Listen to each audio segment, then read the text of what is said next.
to Soundtown. I'm Eric. That makes me Russ. And this is Soundtown with Eric and Russ. Welcome to Soundtown, as you said. Yeah.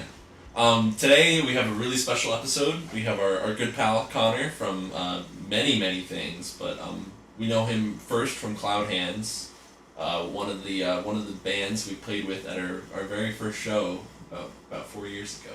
Yes, Connor is also works at Connor also works at Lake House Studios in Asbury Park, and many people in the scene might know him as the main live person to mix your band at the Asbury Park Brewery.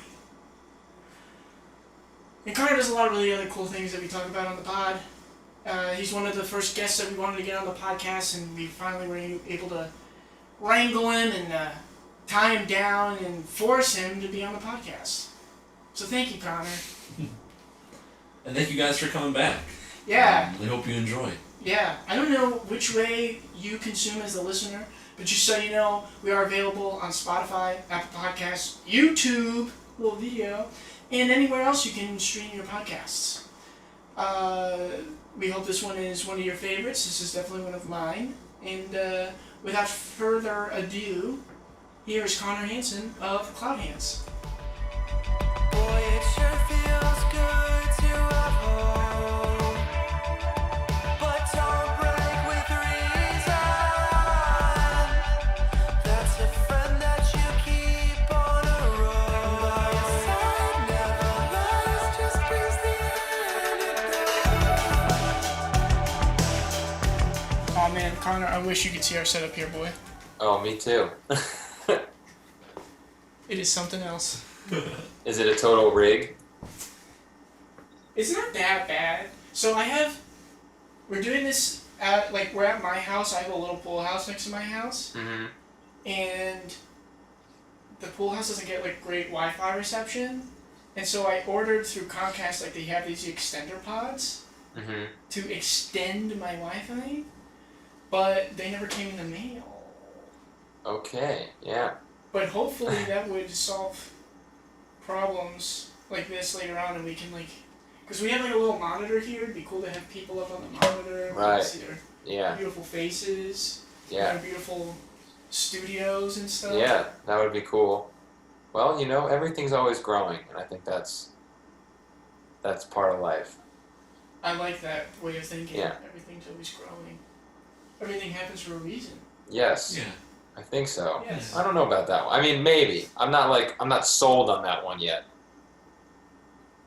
It's just a nice way to, if something bad happens Yes. and you don't want to worry about it, if simple explanation is it happened for a reason. Yes. I didn't say it was a good reason. It just happened for a reason. And sometimes it does work out, so then you can go back to that and be like, oh, I was right. It does happen for a reason. Are you a spiritual kind of guy, or are you very Not. a realist? Yeah, I'm not really very spiritual. I grew up super religious, not super religious, but I went to Catholic school. So that kind of sucked it out of me. I went to Catholic school until the 3rd grade. Were you there the whole time? I went K through 12. Wow. Was it all boys? No, thank God. Mine was all boys. Yeah. Again, I got out of there in 3rd grade. Yeah. Yeah, Wow. I knew some kids in college that went to all boys Catholic schools, and their stories were just bizarre. I was at least that was not my experience. I'm glad. Sure. Well, so, would you call yourself? So would you not consider yourself very religious anymore then? No, if I had to put a label on it, I normally call myself a hopeful agnostic. So I don't believe. I like that. That's nice. Yeah, I don't. It's agnostic means that you kind of don't. I mean, I'm sure you know, but it means that you don't really believe or not believe in a higher power, and then the hopeful part is I want there to be, but I can't put my finger on whether or not there is or isn't. Mm-hmm. That's fair. Yeah. We got really spiritual right off the I bat. I know that This is the that's path we're going to be on hardcore. for the rest of the pod. This is our religion pod. We're no longer talking about music. Yeah. Well, welcome back, folks, to Joel Olstein. like Joel Osteen. That's so funny. Send us money. Yeah. That's how that works, right? Dude, Connor, do you remember? I remember very clearly. I'm sure Eric does too. But do you remember the evening that we met? Of course, man. Yeah. Do you want to tell that story? I mean, it's not really a long story, but It's so funny though. The Saint 2016, right? It was that long ago? Dude, Oh my I think God. it was 2016 because I was Yeah, I think going so. into my senior year of college and I graduated in 2017. So, yeah. And were you going to school down? Was it North or South Carolina? Yeah. Or was that the other members you? Yeah, I went to school at Elon in North Carolina. Okay. And at that point, I guess it was summer, so I was home. But the band that I was playing in, Cloud Hands, we played a show at the Saint, and that was one of your first shows with Shark Club, right? Like, I'd say early- that was our first. it was really I'd say that was our first show at a venue. wow. Okay, yeah, Very early for us. Yes. yeah. So that's really how we met. It was really funny because then like. I mean, we kept in touch, like, minorly, like, as bands do, you know? But Yeah. then I started working at the brewery doing sound, and then I would see you guys, like, all the time, and it was, like, such a small world that, like, we got to know each other, like, way before I was even, like, involved in, like, the Asbury music scene, and then, like, we both Yeah. became, like, so ingrained in that together, almost. Yeah. And I mean, from our perspective, we met a group of. The Saint is a very small venue in Asbury Park, New Jersey, and here you guys come all the way from North Carolina, right? Who would have ever thought we'd cross paths, especially in a place like that? Right. But you were so friendly to us, we were so friendly with you, but I think we also really bonded over the fact that the opening act that night. Oh my god, I was- forgot I totally about forgot. that. I totally forgot. How could you guys forget? That's what I was trying to get you to talk God, I about. totally forgot about that. Wow, that all just came rushing back to me. I don't know if we should name names. Maybe- Do you think it's even? Dude, I don't even know if that guy's still alive, to be honest with you.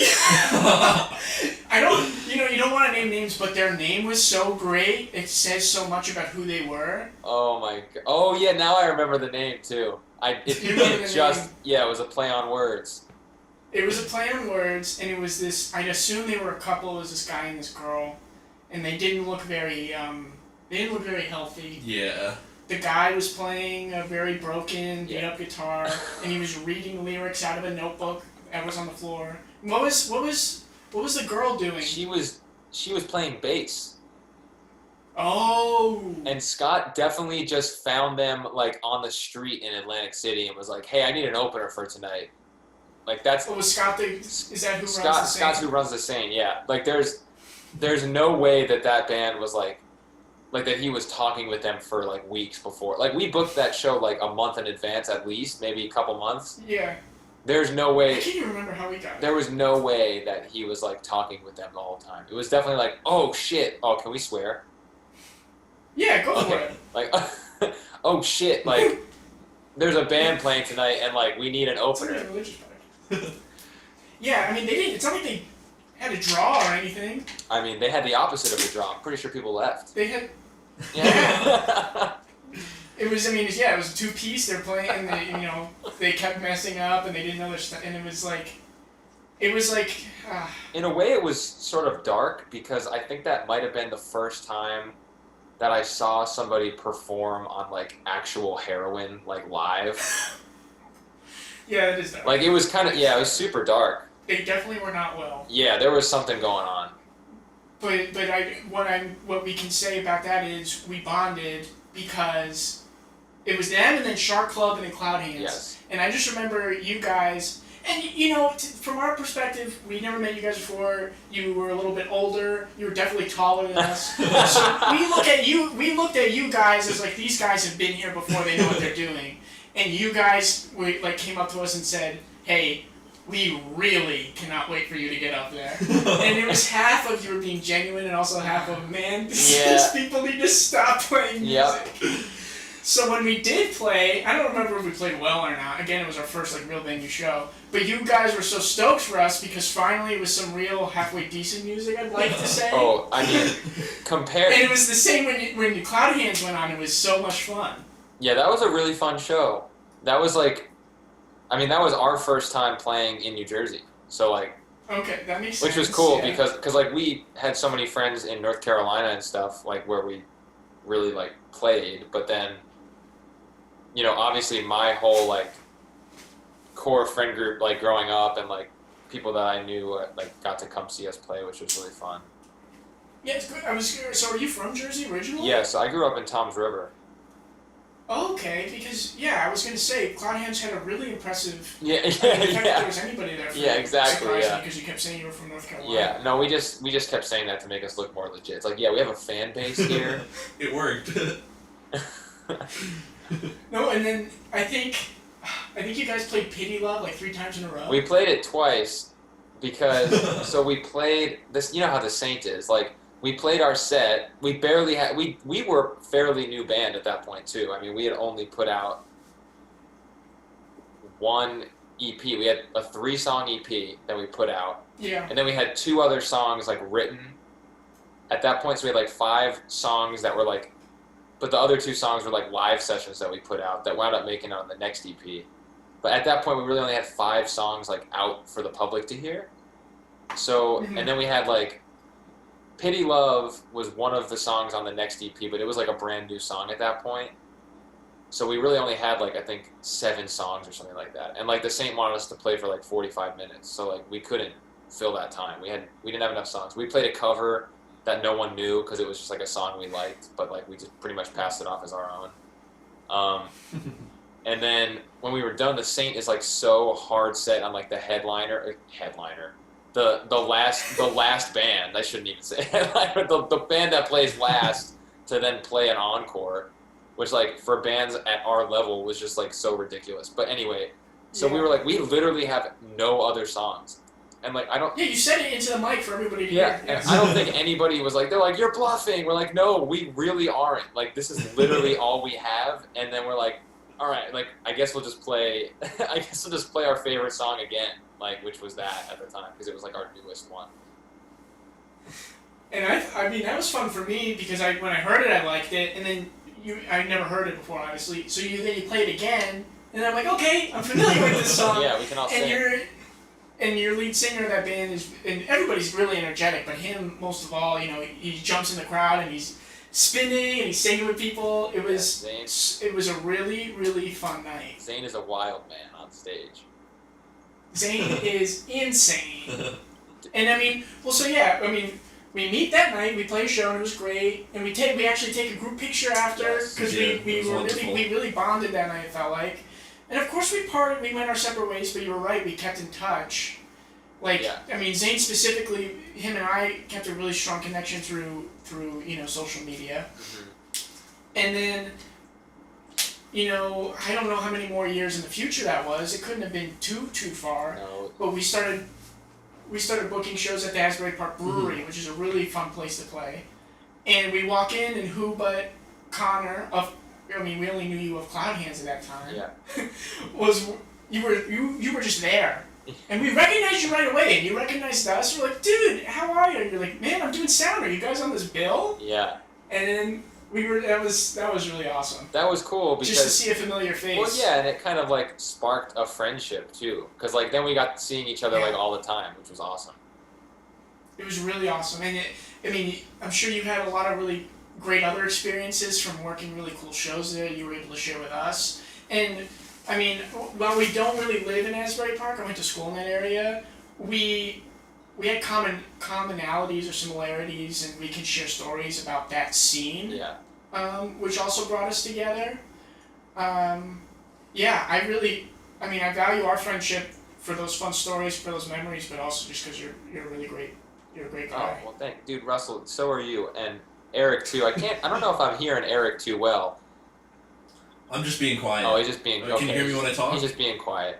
But You Usually what happens is I talk too much, and I don't let him speak, and I apologize. Yeah. No, it's okay, Russ. It's we're still new to this podcast thing, and I struggle with like trying to find good places to interject and still have like meaningful things to say. When he does talk, Connor, it's earth-shattering. It's gonna blow my socks off. Yeah, I'm also a big talker, question. so like. Yeah, well, it's good. We're on a podcast here. Yeah, that's very true. Important question. Do you still have a mustache? What's up with a mustache? Do you still have a mustache? Dude, I don't have one right now. I mean, like, maybe... I have one now. Maybe from, like, the camera, like, that I'm filming this on, like, my webcam or whatever, it might look like I have a little bit of a mustache, but I really... We'll check the tape out. It's just, like, I just, like, shaved, like, a week ago, so now I just have, like, a full-on, like, stubble all over my face. Eric has a really, really impressive mustache. Oh. I'm not sure if you've been able to see Handlebar? it. I don't think I have. I mean, I feel like I've seen him with a mustache before. Yeah, it's been about a year. Wow. I'm very happy with my new lifestyle. It's great, except for the part that when it finally started looking good, I had to put a mask on everywhere. I know Oh, could see my face anyway. such a bummer. Yeah, dude, that's crazy Yeah. for people that have met you post-COVID because they have no idea. Yeah, You know, honestly. that's insane. I always Okay. think about that. Can we talk about that? So, I mean, you are a person who you've just set up, I know you've set up a home recording studio, which is really exciting. Mm-hmm. And I mean, we still have yet a chance to go check it out. And you not only record people, but I know you do like live sessions and you film them and record them and they look really, really nice. Hell yeah, man. How has, I mean, I definitely want to talk about how that operates and everything, but like how I hope the pandemic hasn't really negatively affected that too much. I mean, at first it did really, really badly. Yeah. Because like nobody knew what was gonna happen or like what the severity of like even being in a room with someone could be. Now we obviously have a little more like science behind like masks and like how they work and distancing and how that's effective and stuff like that. So like you can use a little more guideline. But like right in like March, April, May area, like I think that I didn't have a session from the middle, like March 15th until like June 5th. Like literally not a single one. So Wow. it was really tough. Like, long story short, like everything's good now. Like, you know, financially everything's better and like mentally everything's better. So like looking back on it, it was almost like a kind of nice little like vacation from like serious grinding that was happening before that, you know? Were you able to take that time to work on some personal projects? Not as much as I'd like, to be honest. Like, I was just so stressed out about like how I was gonna like make money in that time that like me like hustling to try and find work was like overshadowing like everything artistic. And like unfortunately like it also like I feel like was impacting like my ability to like work in a way, because like even when you're like producing or like mixing or anything like that, like I feel like your mindset has like so much to do with like how the song you're working on will come out. So like a lot of times if I'm like in like a terrible mood, like I'll just stop. Like not like in a recording session, but like if I'm mixing or something by myself and I'm in like a really bad mood or like feeling like down or something, like I'll stop, because like it like reflects the art a lot, even though like I didn't create it, but like I'm part of it. Well, So that's a really interesting perspective. yeah, so like kind of stuff like that, like I was like super, I mean everybody was, right? I was like pretty down during that whole time. Like Yeah. everything that like I had built at that point, like that wasn't the only thing too. Like I had just got like offered to do like front of house on tour with Future Teens, if you know that band. Oh, I did hear about that for you. Yeah, which would have been so cool. And then that tour got canceled, and then like right after that, like all my sessions got canceled, and like everything I had booked was pretty much canceled. So I was like feeling not super great, but everything's good now. To not, I don't want to like put a damper on the conversation too much, but No, yeah. No, I think we all had those hardships, but Yeah. and it It hit fucked people up everything for everybody. For sure, Yeah. for sure. But I mean, I'm glad that you're saying that you're back up and running. Yeah. Now it's like, I mean, like the month of July was like the busiest month recording wise I think I've ever had. That's So great. like, I guess it was like everyone was pent up and built up from like not being able to like record, and then like, you know, everything sparked, and like it's been good because either I've been like recording with like people that are kind of like in my like tight knit circle, so like the risk is like pretty low because like we kind of know what everyone's been up to, or like if it's someone new, it's usually like smaller groups and like people are wearing masks, so like we've been able to adjust and like adapt to that kind of stuff, which is good. When did you start building that space for yourself, and then when would you say it's been like fully complete, or is it always like an ongoing project of just having stuff? Well, that was kind of what I was talking about in the beginning. Like everything's always growing. Yeah. So like originally the plan was, so I'll give you the whole story. So this was like a year and a half ago, I guess 2 years ago at this point, and I was just about to move out of my parents' house, and looking for like houses to like obviously either buy or rent, and so I could put a studio in it essentially. Like that was the whole. Oh, so that was always the plan. The whole plan was to, yeah, I was at the point in my life, at that point I'd been working at Lake House for like two and a half years. I was just like ready to start like having clients of my own and like working on projects that I was like kind of producing as opposed to just like pushing buttons for. Yep. So at that point I knew that that was like the next step for me career-wise, but I couldn't really find like the right space, you know, like that was affordable and like had everything that I needed in terms of the studio. So my dad suggested, he's like, hey, why don't we just like do the basement of my parents' house, of the house I was living in. He's like, why don't we just do the basement and like make it a studio, and then you can just like move out and live in like a normal apartment like a normal guy that doesn't have to do recording for a living, you know? So because like that was affordable and like sustainable for me.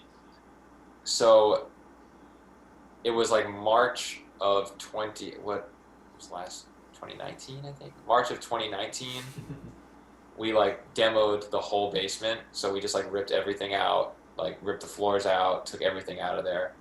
And then by June 30th, that was the first session I did. Wow. So, and I remember you telling me about it, yeah. being really stoked on it. I was stoked for you. Yeah, it came out really cool.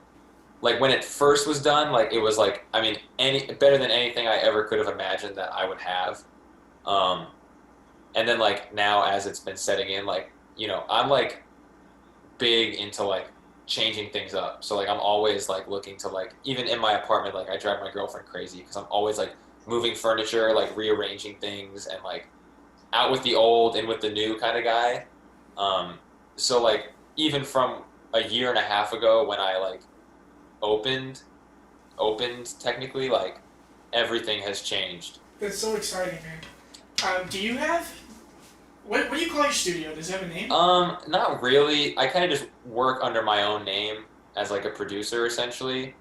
And then but we have like Lampshade Sessions, which is the live session series we do out of there. So like sometimes people will call it like Lampshade Studios, which like I'm totally cool with. I like that. What's that, Eric?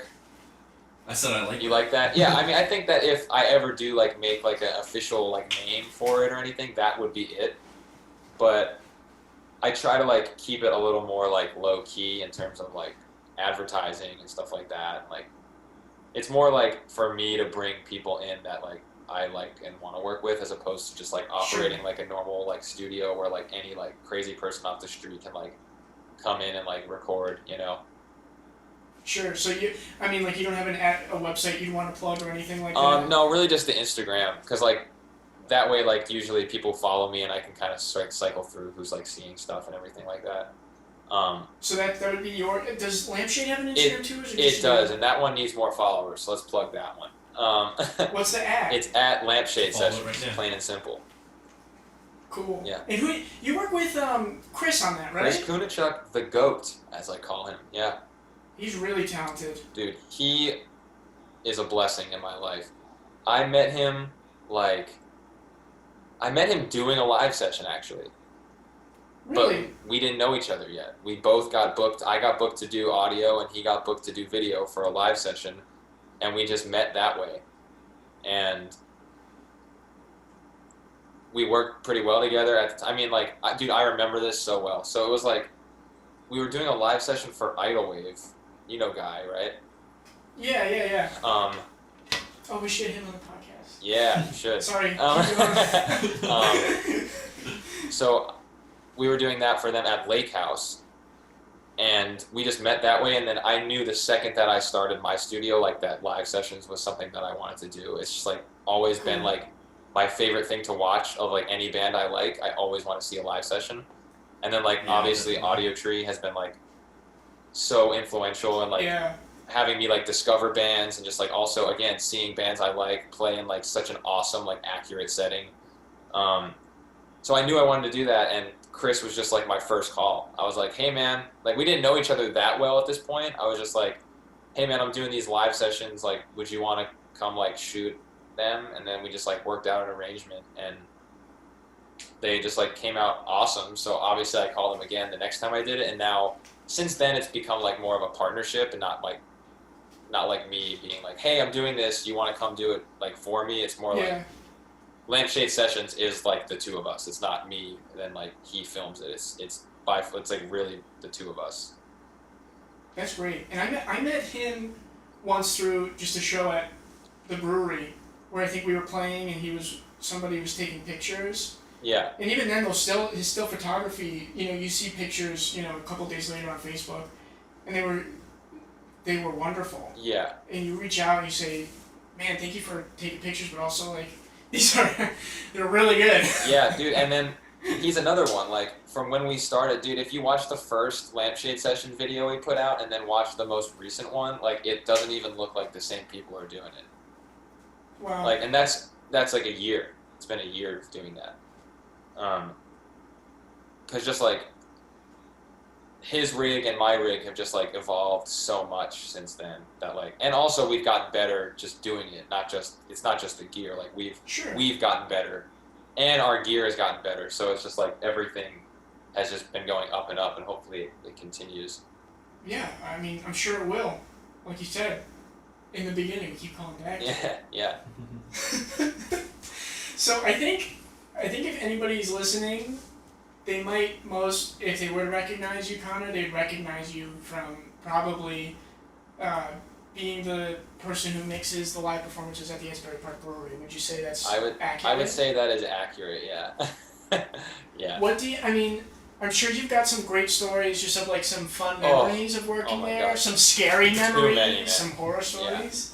Yeah. Could you, alright, maybe without naming names, could you tell us a horror story and then like cap it off with like the best thing ever? Is that too much to ask? No. There are definitely a few choices for both of those, so I'll narrow it down really quick in my head. So, you can share more than one. dude, I have like at least 5 in the gutter column. Dude, so okay, I'll tell probably the most famous one amongst like people around that also like is pretty great. So, and I will name names because everybody will be happy if I name names. So there was this band, they were called Rotten UK, and we all thought that they were a British band that was playing, but they were not British. They just like had this weird way of like pretending like they were British. They were from Rochester. So they show up and they looked a little off, but it was like, it's like a hardcore show. So like everyone's kind of like a little weird, and that's kind of the magic of it. So they go on. Oh no, so another band is playing. And while the other band is playing, one of the people from this band decide that they're going to urinate into a bucket on the side of the brewery, but inside, like where they brew the beer. Yeah. So that's obviously like a super big no-no, right? I mean, this is like a facility where things are manufactured and produced. And Yeah, for people who don't know, the brewery is an actual brewery. Right. Inside is a bar, and they just so happen to let people play shows. Yeah, so this guy peed in a bucket. And we didn't know what to do. Like, me and Judith, who is the taproom manager. Like, we kind of like run the shows. So she's like, I don't know what to do. So we like obviously are like, dude, what the hell? Like, you just pissed in a bucket. Like, this is not cool. And he like didn't even want to clean it up. He's like, oh, are you guys gonna take care of that? We're like, no. Jesus. Like, dude, any other circumstance, like if he did that anywhere else, like the police would have been called. Like, Yeah. because you can't just like pee in public. That's just like not something that you can do. How did word get to you guys that he peed? Someone told us, like someone in another band was like, dude, I think there's pee in a bucket. So then like someone else was like, oh, it just like it got to us. However it did. Yeah. So Judy's like, do we let them play? I was like, I don't know. But long story short, I was like, I don't want to let them play. Like, this is so disrespectful, like, to the venue, to the people working. Like, it's just super disrespectful. I don't think they should play. She was like, whatever, let them play. So they go on. And then we text the owner of the brewery, and we're like, hey, this happened. He comes down in a rage and, like, shuts the show down immediately. Like, cursing them out over the microphone, like, turns the lights off, turns the music off. So they're obviously super unhappy, and they start, like, destroying the gear on the stage of the brewery. Like your gear, Like, right? not, theirs, no, like, it was stuff? one of the other band's gear. Like, they backlined for the night. Oh. Jesus. Yeah, so that band then runs onto the stage, and a huge brawl breaks out. Like, a huge, dude, and it moves to the parking lot, and, like, literally looked like a scene out of fucking Fight Club. Like, it was so crazy. Like, looking back on it, it was crazy, but, like, to be real, when it happened, like, it was scary. Like, it was not, like, something that you wanted to be a part of, because, like, it was, like, grown men fighting. Like, it was just so uncool. But, yeah, it was wild. That's probably the craziest night that's ever happened there. Oh my god. Dude, hardcore shows are another thing, man. They don't hold back at those things. Was that a hardcore show? Oh yeah, big time. That's what. Dude, Yeah. They fight like. I'm surprised nobody poured the bucket on the guy. Yeah, I know. Yeah, it was crazy.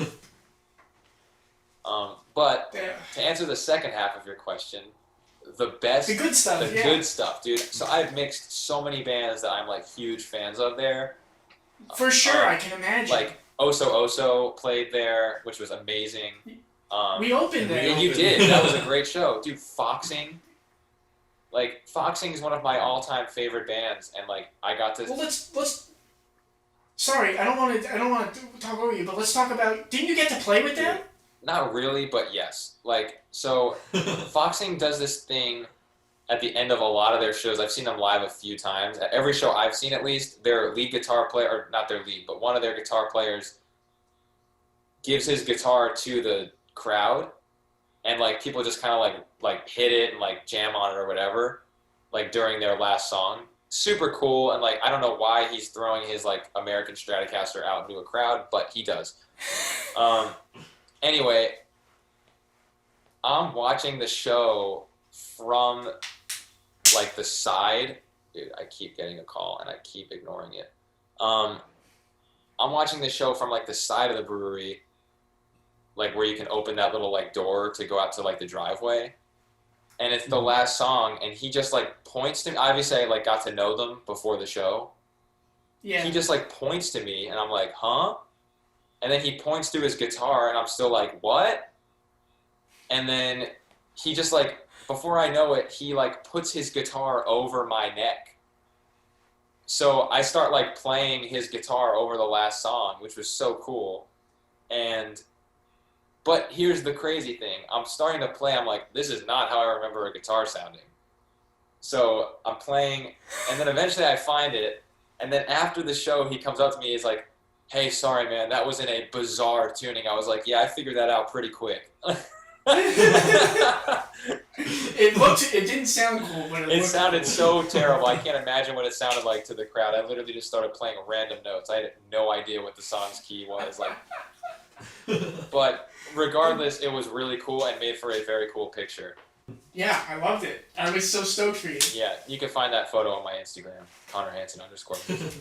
Are you still teaching a class at Monmouth? I heard rumors Yeah. here and there. Oh, I teach a couple classes at Monmouth. Whoa. Son, a couple. Connor is a professor. Professor I am a Connor, professor, whoa. Yeah. I teach. That's so cool. I teach advanced record production and live sound production at Monmouth. Oh, dude, I think you started teaching like right as I was leaving. I literally did. Yeah, I think I started teaching in 2018. Yeah, well, that's the year I graduated. Well, I You took. graduated the same year as Allie Nugent, right? Yeah, no, I'm older than her. Oh, okay. Maybe I started in 2019 then. We should get her on the podcast too. This is. Yeah, I know. I'm just name dropping all these podcast worthy peeps. I don't remember. I think this is my like 5th semester teaching. Oh, so maybe this is my 3rd year, which means that 2018 I would have started then. Maybe I just took a class that you weren't teaching. Because I took like a record production Yeah, class. so there's 2. There's one that's like Pro Tools and like it's all like on a laptop essentially. And then the one I teach takes place at Lake House, like in the recording studio. Sick. I took both, dude. Well, you probably What's the deal? Dude, all right. Well, then you definitely took it. Who taught yours? It was supposed to. Oh, it was. Can I name? You got. It was Paul, right? Paul Ritchie of Parlor Mob. Shouts out to Paul. Yeah. He's super cool, super awesome nice. producer as well. Yeah, I learned a lot from him. But he was originally not supposed to be my professor. It was supposed to be somebody else. Yeah. Who we would show up in the first 2 weeks. The professor would never show up, and it took somebody telling us, "Oh, he left to go on a tour. You guys don't have a professor at the moment. Let us figure it out." Oh my God, that's amazing. So like 4 or 5 weeks wasted, and then Paul stepped up, and he's like, "I'm not like really a teacher, but Right. we'll try this out together." And he was cool. Yeah, the good thing about that class is he might have been the one that taught it. I mean, I might have took over the next semester. That makes sense because he moved, didn't he? Paul, no, he still lives around. He has a studio in Belmar. Oh really? Good for him. Yeah, it's called New Future. Check them out on Instagram. That's sick. So the course I teach is called Advanced Record Production. It's called Advanced Record Production just because it comes after like a basic record production class, but Okay, yeah. you're not in that class. We don't really discuss like really advanced techniques. It's more like the first class, record production. I don't teach that one, but that one more so covers like digital audio workstations and like basic audio editing skills and like just how to navigate around a DAW, like pretty basic stuff. And then my class covers more like actual like analog recording. So like dealing with real signal flow and like compression, EQ, and like preamps. And, I try to get into a little more of the production element of it too. So like, here's why like I make this sound the way it does as opposed to making it sound like this. Like, here's why we choose this snare drum as opposed to this one, or like stuff like that, Oh, that's awesome. So I took that class maybe a year or 2 before you taught it Yeah. when I was in college at Monmouth. Mhm. And it was so cool. That's not in a classroom. That's actually in the studios at Lake House in Asbury Park. Like, what kind of artists have recorded there off the top of your head, Connor? So I know Lord has done something Yeah. there. That's like a big one. Oh, really? Yeah. I didn't know that. Bleachers too, right? I don't know if Bleachers has actually recorded there. I think that they just like have been around because Jack Okay. Antonoff like is cool with Lord, so I think he might have been around when she was recording. Okay. Pretty recently, I worked with the Goo Goo Dolls there, Johnny Resnick. Wow. Dude, that's so cool. Oh yeah, it was sick. He's awesome. Well, yeah. I mean, taking a class like I'm someone who really likes to get their hands on things when I'm learning. So especially in that type of environment, it was really cool to be in somewhere so professional and Yeah, prestigious, if you will. definitely. Like, it's a good place to learn because it has like all of the gear that you'll see in like every big studio across the world. Like any studio that you could like imagine, like it's gonna have at least a few pieces in common with what Lake House has. So like you get to learn on like kind of the industry standard stuff, which is like important. So my camera just died, and I'm really sad about it. Trying to figure out a quick solution. I guess we can just do it from here, from the laptop. Okay. We're gonna lose the monitor. Oh, okay. Yeah, just go low. It's We'll go lo-fi for a minute.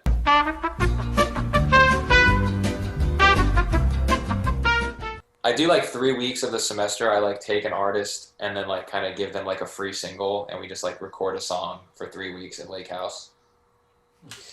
How's like the Zoom stuff? Oh, wait, never mind. I guess you're actually at Lake House. Well, you said. Well, I'm on Zoom almost every other class, so like Okay. I only do those 3 weeks in person. Okay. Because it's like you can't really do that stuff not in person. Mm-hmm.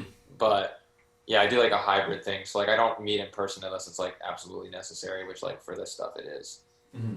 But yeah, it's been pretty good. I've been teaching it like out of my home studio, so like it's been good. I can at least like show them like gear and stuff, and then I use this program called Audio Movers, and it like can stream audio essentially like over the internet, like from your like DAW. Yeah, So, we've like- been using that to mix our record.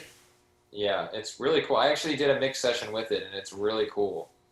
Yeah, Um, it's helped us out a lot. That's the one we've used with Ethan, right? Yep. Yeah, that is very nice. It's nice. You just like join a listening room, and then like you can make adjustments on the fly to stuff, as opposed to like having to like go back and forth a million times. Yeah, and the quality's really good, which is important. Yeah, and like the cool thing that I did with like someone was I like Zoom called them, and then I was able to like share my screen so they could like actually see what I was changing while we talked about it. Cool. Well, So can yeah, we... it's What? Can finish your thought. Sorry. nope, it was nothing. What were you gonna say? I was going to transition. Transition. Transition. Ooh, ooh. Is that a Um, Hannah Montana reference? is it? I don't know. I just remember from the Hannah Montana show, they'd be like the ooh, Yeah, and then yeah. it'd be like a new scene. Yeah, every transition would be like, oh. Yeah, some sort of vocalization. We should They do did that in Drake and Josh too, I think, right? No, it's But it just was like guitars. It was like rock and roll, yeah. Yeah, Yeah, but same vibe though. Like, okay, Hannah Montana just broke up with her boyfriend. Then it would be like, oh, and then like Hannah Montana just won the Grammy. Oh yeah, I'm a rock star. Dude, I never watched Hannah Montana. I had an older sister growing up, so I watched my fair share of Hannah Montana. Wait, how I much did- older are you than us, Connor? I'm 25. Dude, I'm 24. I'm 22. Yeah, so I'm not that much older. I'll be 26 in December. So Okay, my birthday already happened this year. But you're so Right. tall, dude. and I'm so tall. Yeah, dude, I know it. I never knew how tall I was until like a couple of years ago. Do you play basketball? You ball out on people? Dude, no, I You don't. can't just ask me if he plays basketball because he's tall, dude. I You can't just ask people that. I always thought that I was like average height until I like started taking photos with people I thought were the same height as me, and then looking at the photos to see that I'm like 4 inches taller than they are. I get what you mean. So I'm not exaggerating. I work with a guy. This is in real life. He's 7 foot. Okay? That is crazy. He's crazy. Very nice guy. You walk anywhere with him, of course someone always comes up and asks if he plays basketball, and you feel bad. But this guy, he didn't play basketball, but he was a very, very good baseball player. Mm. And like he played in the minors for a little bit, he was a pitcher, so whenever someone asks him, do you play basketball, he has to tell them no, it was baseball. And then they always say, well, why wasn't it? Poor guy. That sounds like a horrible conversation to have multiple Dude, that times. sounds like a rough life to have. I know. Always having to defend that you didn't play basketball. I know. And I'm always, I try to be really nice to people when I first meet him. When I first met him, I'm totally guilty of it. The moment I saw him, I said, wow, you're really tall. I couldn't help it. Dude, yeah. And I feel so the thing bad. is, I'm sorry, he's Frank. so tall that he's gotta just know that it's coming. Yeah, and You know? he's very, very good about it. He never gets angry with anybody. But I totally feel so bad for him. Telling a tall Probably person they're doesn't like tall being is, that tall, I is better than telling a short person they're short, or No. at least it's received better. One I time, think. I think we went to like, one of our coworkers was having a party, and he drove me, which was really nice. And he picked me up in his girlfriend's car. It was like a Prius or something. The man was too big for a Yeah, Prius. he's got to be too big for that. He had the seat all the way back, and his knees were up to his shoulders still. Yeah, dude, I feel like I would have my seat all the way back in a Prius, and I'm like 6'2". Yeah, he's a really nice guy though, and he makes do. It's like it's not the same thing. But have you seen that Andre the Giant documentary on HBO?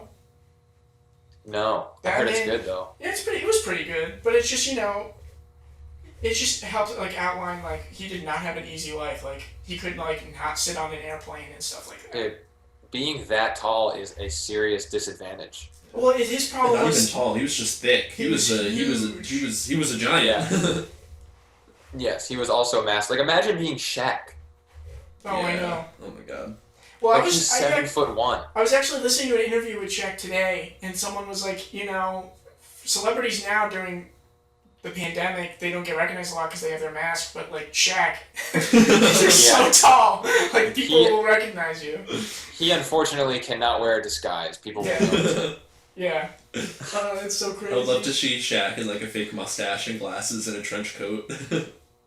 Yeah, like Uncle Drew. That was a good movie. Did you see that? I did. I used to watch the clips like on YouTube. Me and my Like brother back in the day. were so stoked when it was coming out, and we knew like these are basketball players, not actors, and it's a Right, comedy. yeah. But we had so much fun. It That's was all so that fun. matters. Who's the tallest member of Cloud Hands, do you think? It's me. By far? I mean, by a good margin. I think that the next tallest person might be like 5'11". Okay. So I'm like, I got 3 inches on the next tallest. I feel you. I'm But the that tallest was member, so short. that's Cloud Hands in its current form though. Which when we met you, we had a different drummer, Yeah. and he was taller than me. Really? Oh, so you kicked him out. He was like 6'4". Yeah. That's why you kicked him out. No, I'm joking. Yeah. Yeah. He was like 6'4", so we were a very tall band at one point. Now we're still like a tall band, but we were like a really tall band.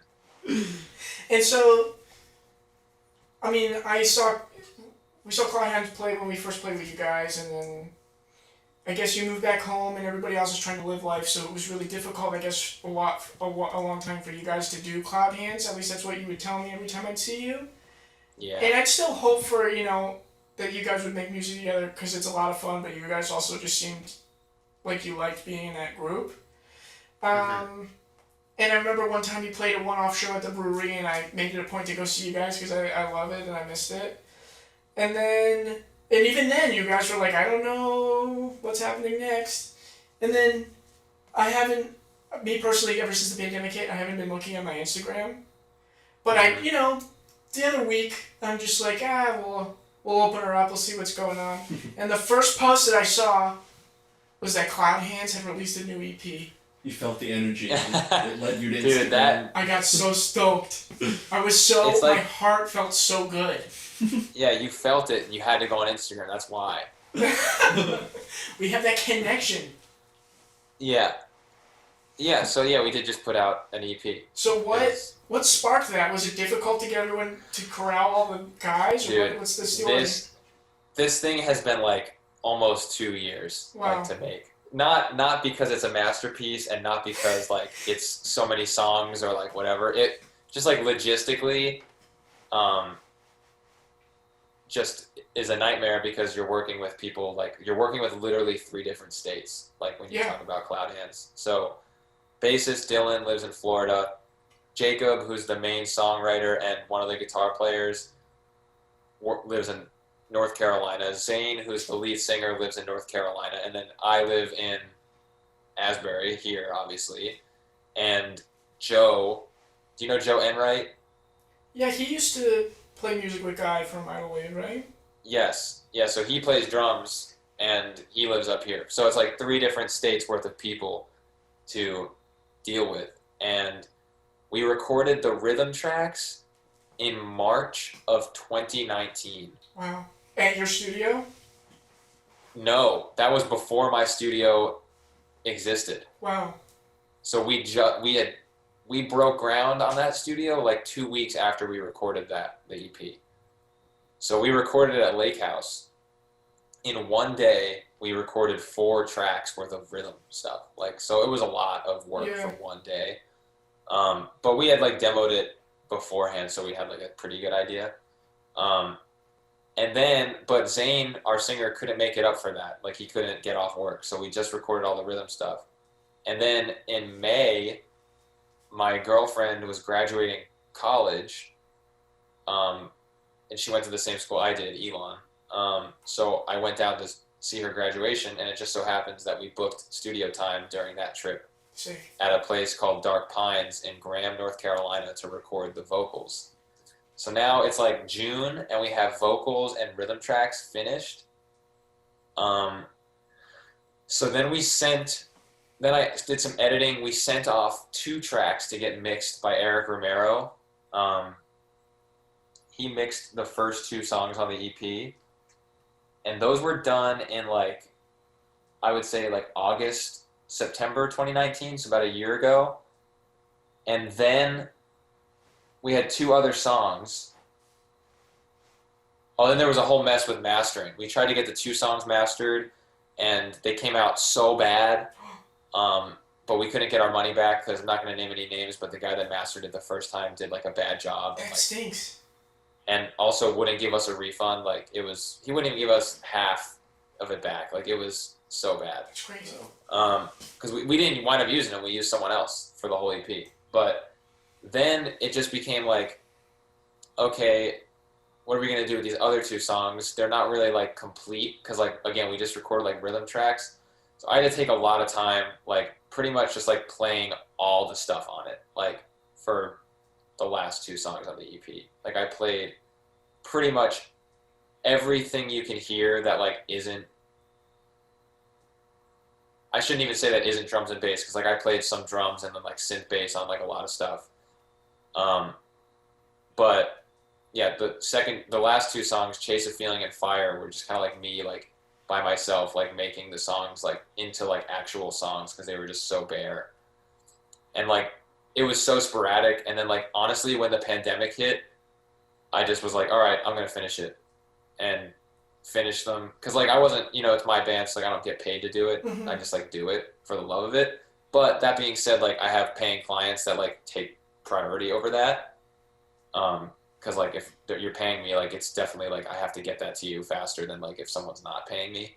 Mm-hmm. It's just how it works. But so it just like was a long process of that, and finally got it done. Sent it out to John Markson to master. So I mixed the last 2 songs, and then this guy John Markson in New York mastered the whole thing, and he does such a good job. He masters like everything for me.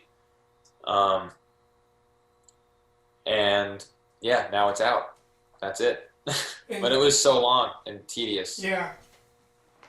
But I was first just happy to see that you came out with it, but then to hear it, it sounded so Cloud Hands, and really, really, like, sonically it sounded great. Thanks, man.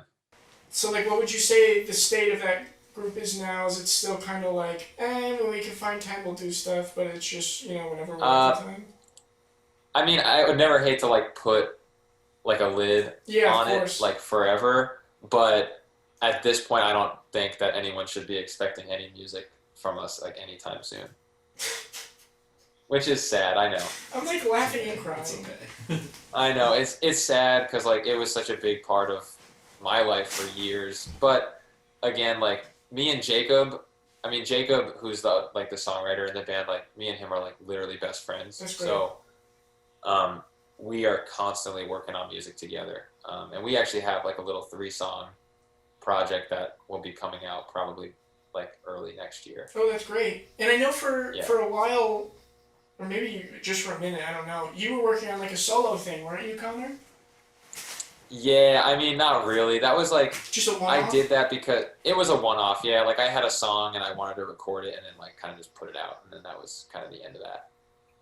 And like I still write music here and there, but now I definitely like am more focused towards like putting my creative efforts to like other artists and like kind of putting my stamp on it that way.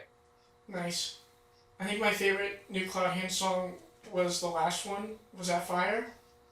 That's fire, yeah. Dude, what made you say I want to go all U2 on this outro? That dude, that's Jacob. That was sick. He loves the 80s.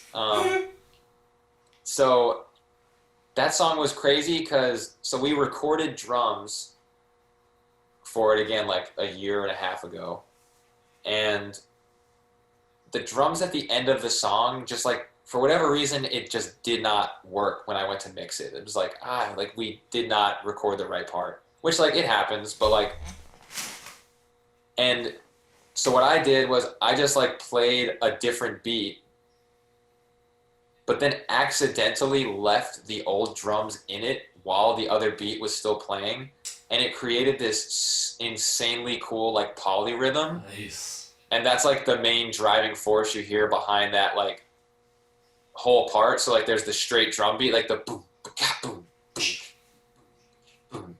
But then there's like this tom thing, like doom doom doom doom doom doom doom doom doom, and I like put a high pass filter on it and like distorted it and like compressed it really hard and made it sound really weird, and put that underneath that whole outro part. I'm a sucker for polyrhythms. Yeah, me too.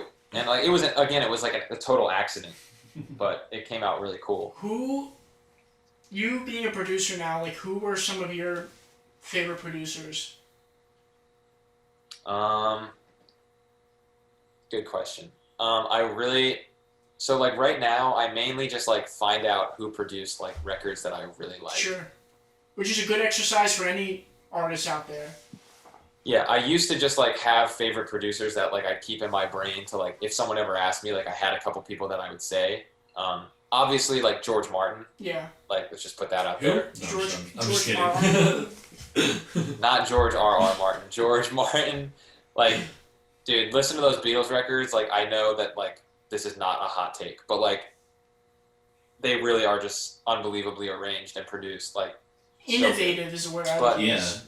Yeah, so innovative, and like again, like the arrangements are just like masterful. Like every part has a perfect place in every song. And purpose. But yeah. that's old school. I really like Mike Crossy. I've heard that name. What He kind of has- stuff has he worked on? So he's done like the 1975 Mhm. Wolf Alice. I love Wolf Alice. That's probably why I have Arctic that CD in my Monkeys, car. yeah. Yeah, so he did their My Love Is Cool. Yeah, that's the one I have in my Yeah, my dude, car. it's I the love that best. one. One of my all-time favorite Yeah, records. it's so good. But more currently, this guy Gabe Wax, he did the new Soccer Mommy record, which is like one of my favorite albums of the whole year. So that's really is that the cool. one with the single Circle in a Drain? It sure is. Yeah, that sounded really good. Yeah, sonically, I think it's like one of my favorite things I've heard in like the last 10 years. It's like, it's so perfect. Yeah. So he did that. Love that. This guy, Joseph Rogers, he is currently, or just did, if you ever heard of the band Biba Doobie. Yeah, I just started listening to that. Yeah, so he's doing that. He did that, and dude, it comes out Friday, their new record. I don't need to plug it.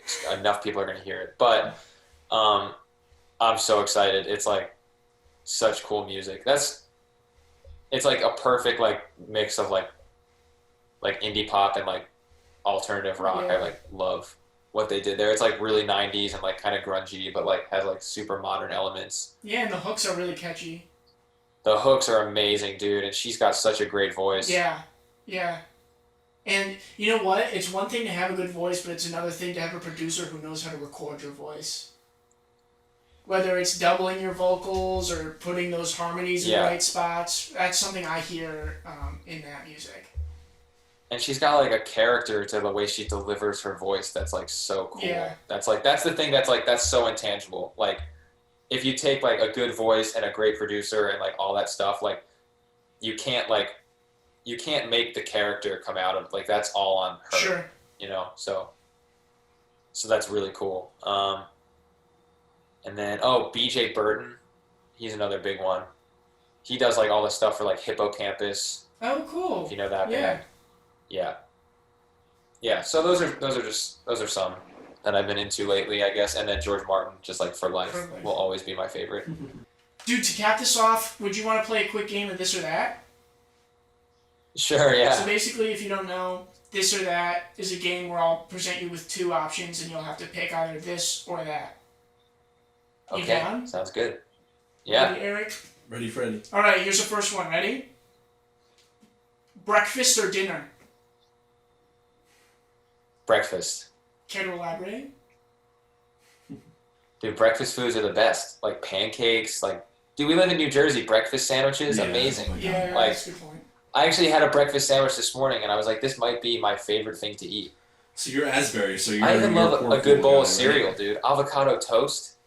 Avocado toast is sick. But yeah, Eric had a good question. Yeah, there's, So Asbury Park, are you a pork roll or Taylor ham sayer? dude, don't even get. I'm going pork there. roll. I'm going there.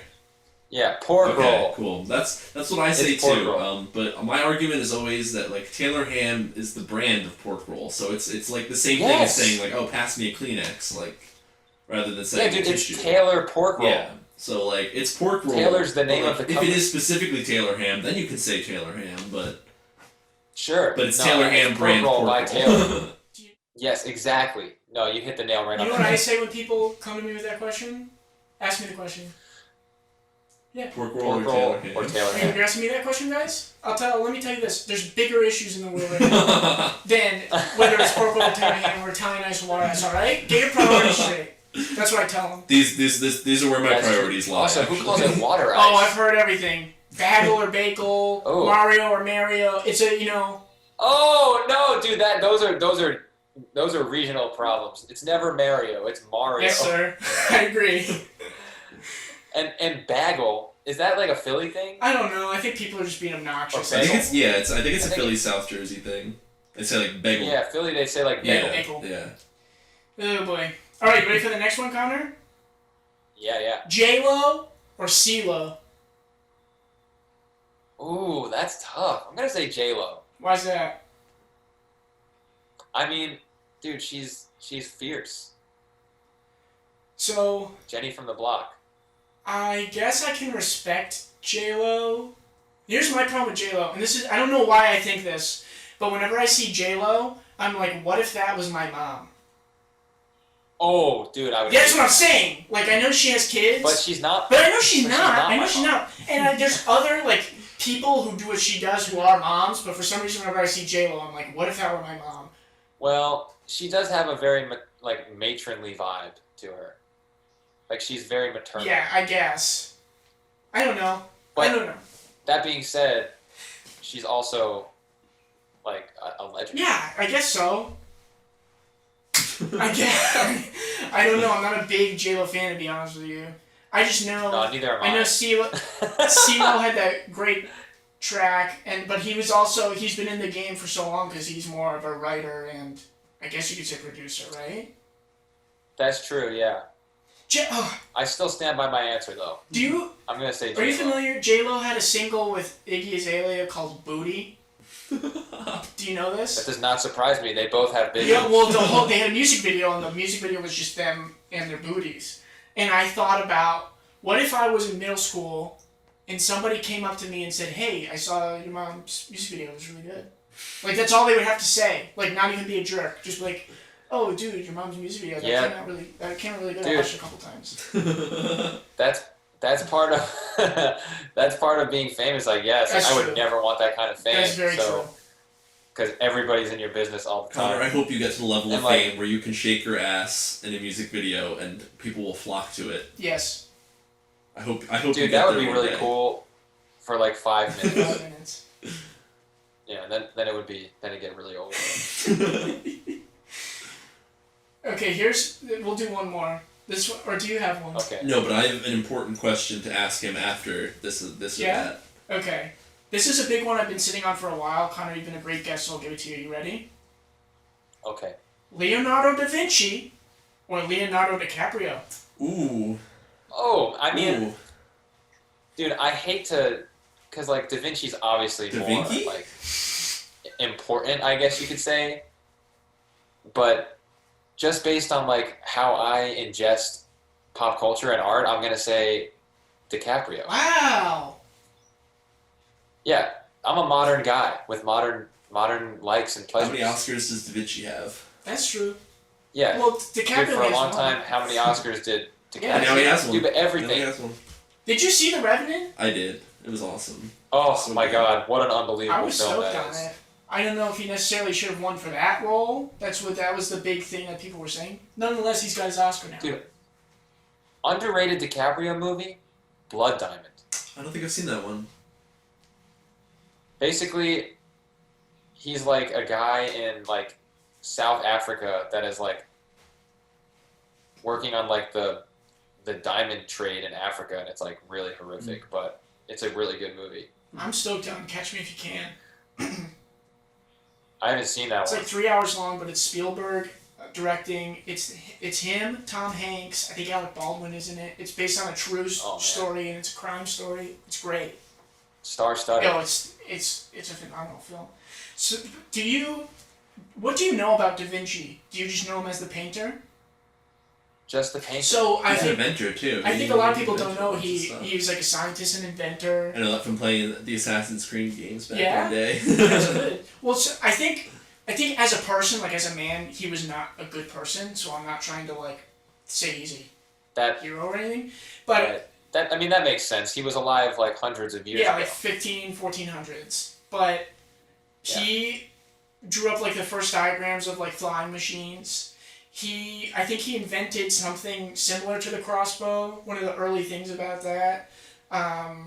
He was a musician, a really great painter, and I think even a sculptor. I don't know, but like, let's get real. He was a Renaissance man. Literally and figuratively. But I'll get real with you guys here because I love you guys. I think one of my biggest fears in life, and this is really deep and it's something I can't control. One of my biggest fears in life is like when I die, people forget about me. Okay? Now let's think about Da Vinci. Again, we just mentioned 1400s, 1500s. He's still so prominent, or maybe not super prominent, but like people still know his name, right? Most people know who Right? that is. And like I can't name anybody else from around that time. Raphael. All the people that the turtles are Well- named after. Well, dude, so that was, I think, I still stand by my answer though, because Da Vinci definitely more influential and like more important. Yeah, But like, I feel like if I never knew who Da Vinci you'd was, still be able to live. my life would be more similar than if I didn't know who Leonardo That's DiCaprio fair. And I'm was. not trying to sway you, Connor. I'm just throwing my 2 cents in. I'm just throwing my 2 cents in. Listen, it's not you're such a good salesperson that it sounds like you're trying to sway me. He's working for No. Big Da Vinci. Yeah, you're entitled to your own opinion, even if it's wrong. No, I'm joking. Right? Of course, yeah. Dude, Eric, you had a question for Oh, Connor? this is a really, really important question. Did you Okay. happen to listen to that new Vin Diesel track? Oh my God, that's a great question. And what's your take as a producer and everything? Like what was your 2 cents on it? Dude, I haven't listened to it critically enough to give any sort You of haven't just had it on any loop sort of since it came insight out? on the production. Can I be honest with you guys? I mean, I did mind it. yeah. That's the thing. I feel like who did he work with? What's I that have no guy's idea. name? He's a I weird forget guy. Vin or the producer? Yeah. Vin. Kygo. Man. Didn't he work with Kygo? I have no idea. I don't know the background on it. Yeah, no, I think So, you're right. I It is feel like Kygo. when you're working with someone like that, you don't really have to do much of anything. You know what I mean? Like I feel like Kygo can kind of like I'm not really a huge fan of him, but I've heard some of his stuff and Yeah, he's but- a talented guy. I feel like he could because Vin Diesel isn't really singing at all on the No. track. He's just kind of speaking and they put effects on it and everything. But There's still an undeniable Vin Diesel yeah, quality. yeah. Like he is the pacifier. Yeah. I He sounds a personally bit like don't Kermit the Frog in the song. That's just me. He take sounds a it you little bit weren't- Kermity. That's a I take it you weren't too stoked, Connor. No, not enough to listen more than like 20 seconds. I think that's more than I listen to. Yeah. That's a great Really question. though, great Eric. question. See, I told you, like, maybe he's quiet, but then he'll come in with, like, the fire later on. Yes. Yep, that was a great one.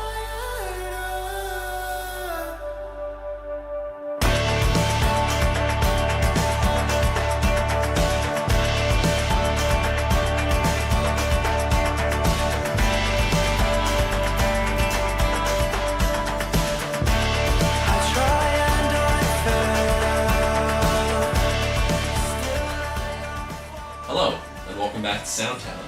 We hope you enjoyed that very special interview. You said welcome back. I don't think we ever left. We certainly didn't leave. Maybe some of our listeners left to use the restroom or grab a snack. You went pee, remember? I often pee. Yes. Are you pregnant? Maybe. I mean, I haven't taken any tests. I don't know for sure. You haven't had your period. I haven't. You're right. Well, thank you for joining us. We'll see you next week. Wait. We have to leave you. We have to leave you with a song. Oh my God! Right. How about Fire off of the new Cloud Hands EP? Since we were just talking about that. I want to do Pity Love. Is that okay? Only if we do it. Only if we play it twice. We're gonna leave you with one of my favorite Cloud Hands tracks of all time. Just give you some incentive. Maybe if you like it, listen to their new EP. Here is Pity Love by Cloud Hands. I hope you enjoy. And come back soon to Soundtown.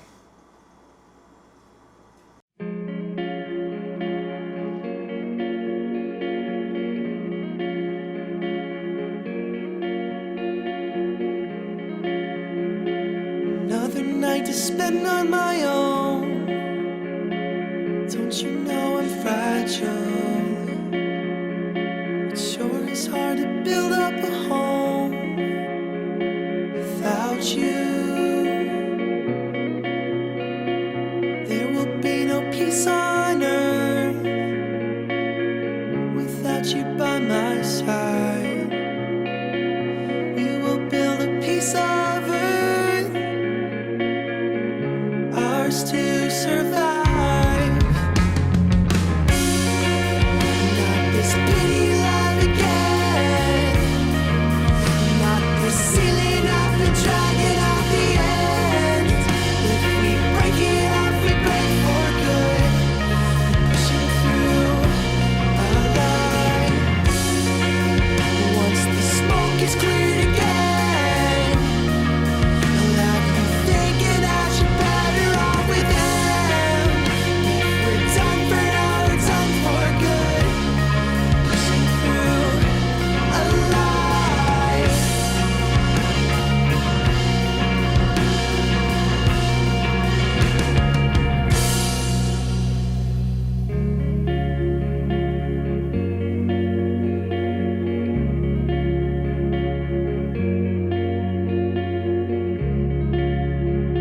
Another night to spend on my own. Don't you know I'm fragile? It sure is hard to build up a home without you.